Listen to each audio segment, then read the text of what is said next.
Lenore gets bullied at school, but nothing compares to the way she bullies herself. And I know how hard it is to break that cycle. That's why we're gonna be talking about how to reframe that inner monologue. You're a designer, Lenore. You can literally make any outfit you want. But I don't deserve to wear them. We often saw in the film with Lenore how she just had this negative self-talk about how she viewed herself, and she felt because she didn't look a certain way that she also wasn't good enough to be a fashion designer, which was so not true. As we saw, she was so talented and made the people around her feel so confident in their own bodies, but she wasn't able to see that. Watching the film and watching the way that Lenore speaks to herself really reminded me of what I see in so many of my patients.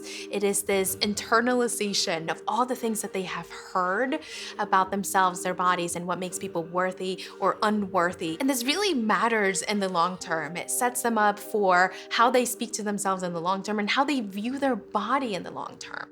If she hates herself now, she's gonna hate herself forever. It doesn't matter how much she weighs. You don't know that. Yes, I do. Look at you. A lot of people ask me if Rachel is based on my own mom. She's actually not.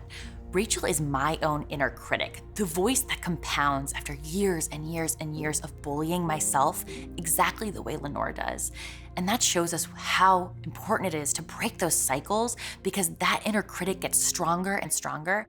Oftentimes, children and adolescents tend to really have negative self-talk. And when we have these negative self-thoughts in our head, we really get stuck and we tend to spiral. And they go in these circles where we have this one thought that just leads to another. And before we know it, we can't think of anything positive about ourselves. If I'm feeling insecure, the worst thing that I do to myself is I look in the mirror and I bring myself down. Sometimes I'm saying to myself, "Oh, you look so bad today, Holly. Oh, everyone's judging you today, Holly." CBT, which is cognitive behavioral therapy, is something that I often use with many patients during therapy.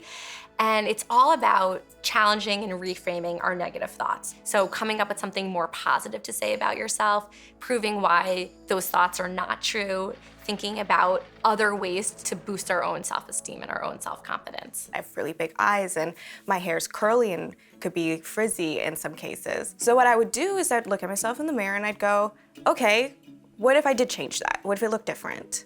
And then I also was like, well, that's not me anymore. Sometimes I'll look at a picture of my younger self and I'll imagine that if I was saying the things to myself to that little girl, and it wrecks me because I would never want her to feel like that. And so why should I be treating myself like that? Well, one example that we might want to use CBT is when Lenore had all these negative thoughts about herself, where she created all these clothes, but she felt like she could only wear them as she got to a certain size. And so helping her realize that she is who she is and can love herself for who she is and feel good about what she's wearing and how she looks. The purple dress, that's the first moment that I think Lenore sees herself and allows herself to participate in the joy that she finds creatively.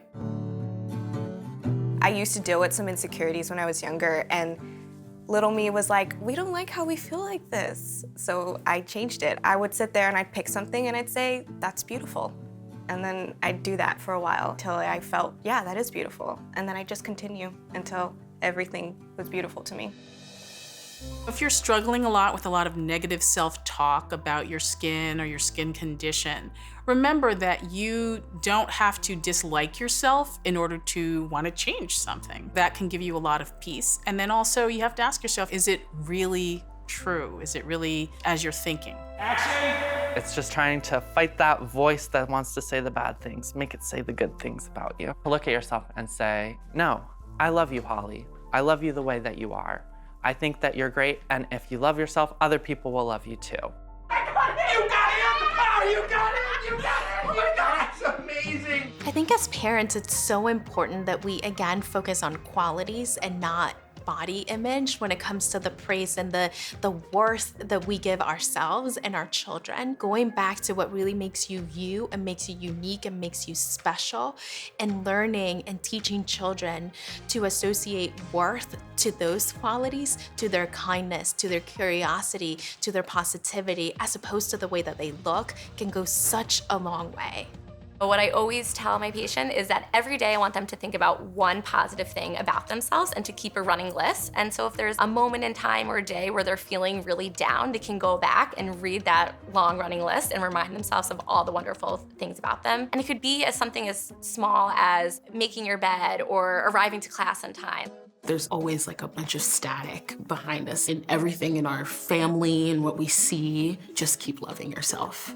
And if you have to fake it till you make it, do that. I love myself. And it's hard sometimes to fight against what people want you to look like and want you to be. Say, no, I love me, and this is my body. Too sad, too bad, deal with it. Can you design a line in 1 month? I can do anything. Next up, we're gonna go from inner monologue to external affirmations.